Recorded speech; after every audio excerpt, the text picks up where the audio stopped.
Good morning, everyone, and welcome to Wednesday morning. It's Stephen Whiteside here from theuptrend.com. In the pre-market this morning, stock index futures and commodities are trading above fair value. So far it looks like we're going to see some buying at the open on Wednesday morning.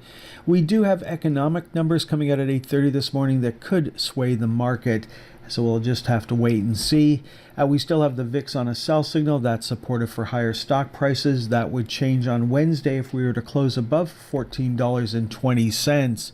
Now we've got the Dow trading up at summer highs. We've got the S&P 500 trading up at summer highs. And we've got the NASDAQ trading up at summer highs. So this is a time and place where we could take a break. We've got the TSX pulling back a bit this week, and you can see that we moved up and filled an open gap and started to pull back from there, and so we have not been able to get back up to the summer highs. Of course, the U.S. market has those big cap technology stocks. The Canadian market is much more commodity focused, and so the selling in energy stocks have not helped.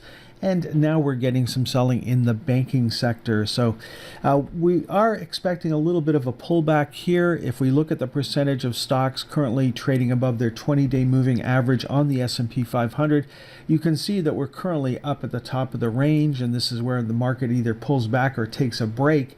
I think we're going to have a little bit of a pullback in the first week of December. We'll just have to wait and see.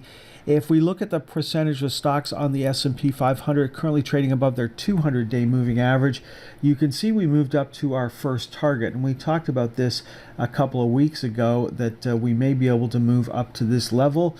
And this is the time and place where we may see the market pull back. But given the seasonality of the time of the year, we are looking for a continued move higher. And you can see that the market has pulled up to those levels before. So what we're talking about here is we're looking for the market rally to broaden out. We've talked a lot about that. We've talked about the semiconductors and micro cap stocks, small cap stocks. We're looking for those to move up, as well as those big cap technology stocks that have been pulling the market higher. And so that's what we're waiting for, but wouldn't be surprised if we see a little pullback in the first week of December. And of course, we're expecting to see more money come into the market this week heading into month end. Now, bonds continue to move higher. That's putting downward pressure on bond yields. That's supportive for higher stock prices, and it may be supportive for higher precious metals prices, as the price of gold made a new high for this move, as did the price of silver. Silver is coming up to those summer highs right now. The best performing stock on the S&P 500 yesterday was Newmont.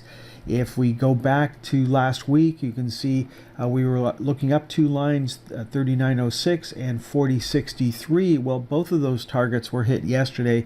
So if you had orders in at either of those two, they got filled on Tuesday.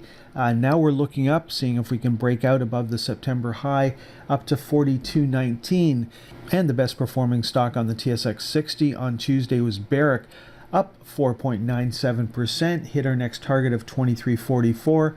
Our next target to the upside is 24.22.